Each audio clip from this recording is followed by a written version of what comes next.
This guy just said the truth that nobody wants to talk about. Check this clip out real quick. Racism doesn't have any power. Chuck, I don't agree with that. People were outwardly racist while Trump was in office. He gave the white people. Like who? He made it comfortable for people to be outwardly racist about how they fit.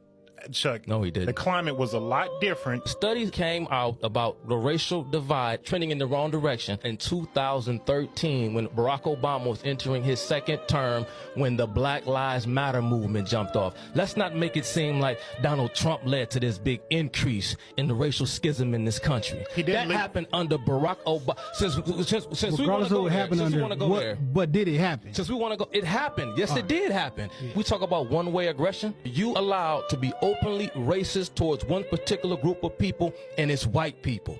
Let's call a spade a spade. White dudes are pussies. White men are the issue. White men are the biggest threat to America. They are. You got analysts on MSNBC, CNN openly referring to Donald Trump and his voters as Nazis. Nowhere in popular media do you see white people saying the kinds of things that you see people saying about white people on national television, from Joy Reid, Trevor Noah, Don Lemon, over and over again. But Chuck, you don't see that anywhere else. You can't get on mainstream media and make light of other races doesn't mean that the racial climate is still not what it is. The reason why the racial climate is what it is because that's what critical race theory seeks to do. It seeks to polarize for the purpose of finding people who are sympathetic to your cause. And you keep on dividing one group onto itself until you create a group of disenchanted, angry, dysfunctional people that you can then use for the purpose of your liberation. That's not my words. Those are the words of Herbert Marcuse himself.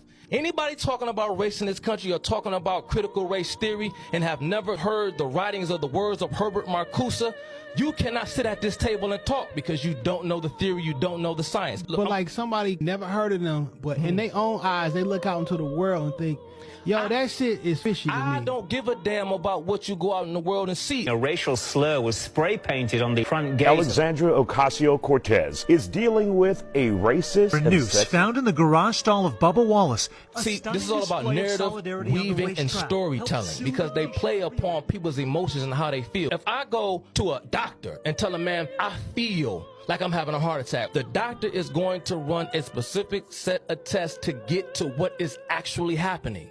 He has to know the truth. He can't do medical procedures upon me based upon what I tell him I feel. He has to know for a fact. He has to know what he's talking about. So he has to do a battery test. He has to do a test because if he does the wrong treatment to me based upon what I feel, he could kill me.